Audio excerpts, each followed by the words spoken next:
one day he came home and he was just so upset and frustrated and angry. And I didn't know where all of his anger was coming from, but he finally broke down and just told me, I don't understand, Mom. Why is it so hard for me and so easy for everybody else? These are the challenges Colton Caps faced as a child and still faces today.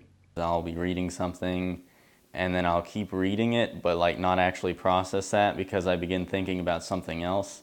And it's hard to stay focused on one thing when there's so much other stuff happening around you.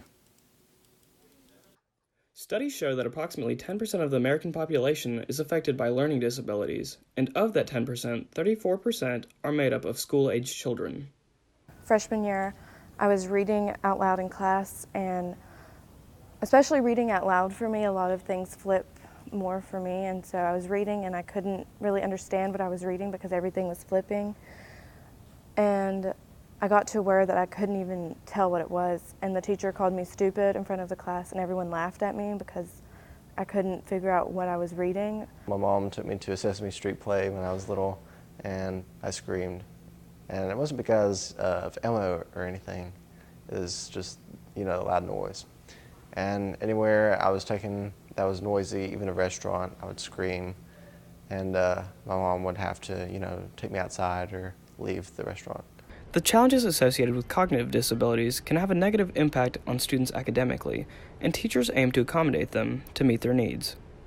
Well, accommodations are, like I wear contacts, and if you take my contacts out, I can't see far, okay? So it's an accommodation. And so same thing with accommodations for cognitive disabilities.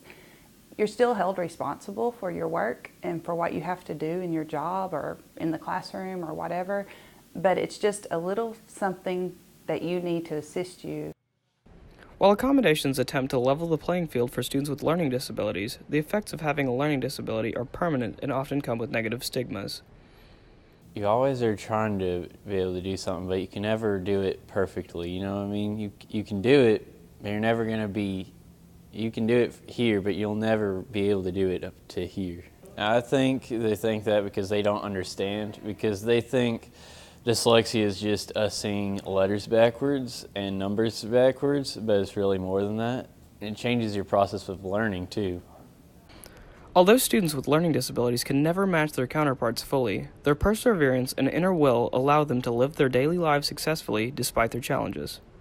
Every day they prove to me that they're so much smarter than I am, just through their continuing strength and energy to push on and to learn despite their disabilities and their struggles. Reporting for Tiger Times Online, Taimoor Malik.